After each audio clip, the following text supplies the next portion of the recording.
Welcome to the PivotWorks steering stem replacement video. In this video we'll show you how to install a PivotWorks steering stem bearing replacement set. Locate the bike on a stable platform and remove the front wheel and the forks from the triple clamps. When the front forks are removed, you can then release the front number plate retaining strap where it connects to the handlebars. Now loosen the triple clamp retaining nut. This is the nut that attaches the triple clamp to the steering stem. With the nut removed, you can remove the handlebars and the upper triple clamp as one unit and rest it carefully on top of the bike. We use a hammer and a punch to remove the retaining nut from the steering stem, but you can also use a special tool. Several companies, including Honda, make a special spanner for this nut. Once the retaining nut is free, gently lower the steering stem, including the front fender and lower triple clamp, from the bike. Then remove the old bearings and the upper washer. And all that's left behind is the steering stem bearing races. And now for the important part. A hydraulic press is required to remove the steering stem from the lower triples. There is no other way to remove the lower bearing. Okay, we're showing you what the shop does. This is what the trained professional does to remove the steering stem. They apply some heat, and using the hydraulic press, they press the steering stem out of the triple clamps, and along with it comes the bearing. There's no way you should attempt this at home unless you happen to have a hydraulic press and some training in the use of that device. The good news is that you can take your steering stem and lower triple clamp down to your local shop and they'll remove it for you for a nominal fee. Once you have the steering stem removed, take the parts from the packaging carefully and keep the bearings and races together. The bearings and races are machined as a pair, as a match set, so be careful not to mix them up.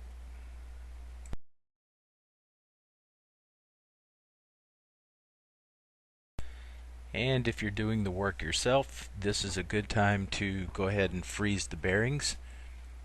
And now you can proceed to drive out the old bearing races from the steering head.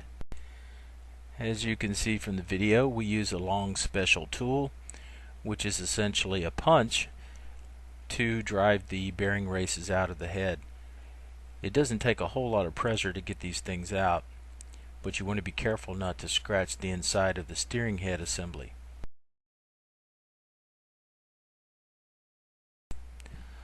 Okay, in our case we had a little difficulty with the lower steering stem bearing race, and since we were having a little difficulty driving it out, we decided to remove the electronic box and apply some heat to the lower head assembly. Okay, again we have a trained professional now applying some propane heat to the lower steering head assembly, being careful to reroute the cables and of course keep the heat away from the gas tank. With the steering head and the lower race heated up, you should be able to drive it out as you see here in the video.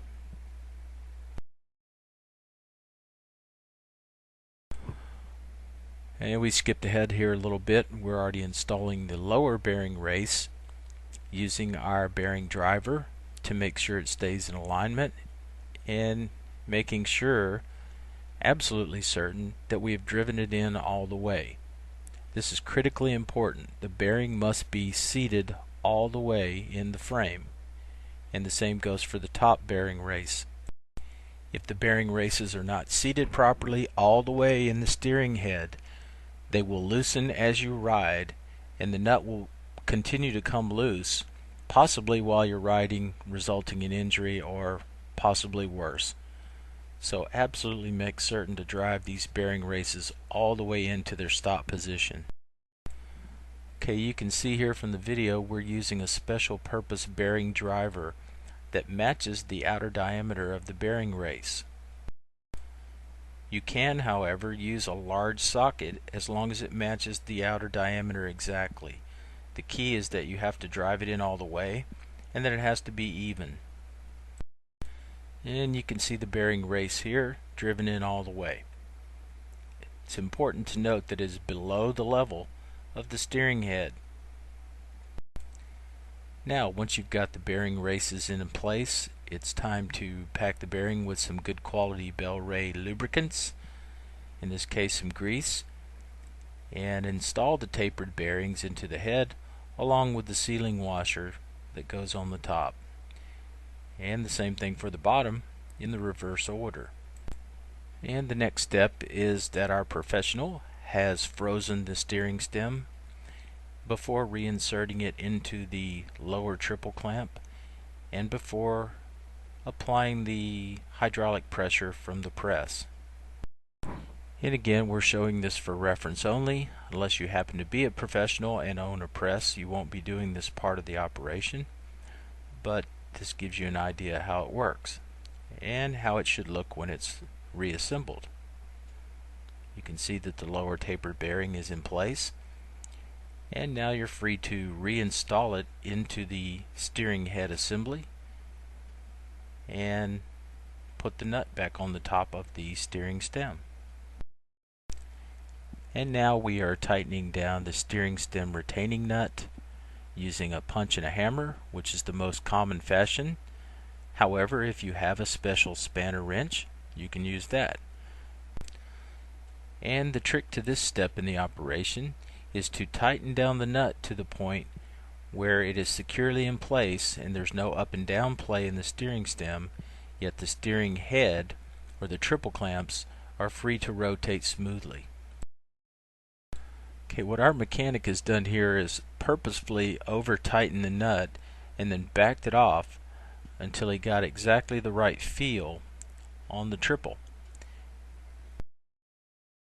And the final step in the video is to reattach the upper triple with the handlebars, torquing the nut down to factory recommended torque specifications. Reattach the forks in the front wheel and you're ready to go. Ride safe.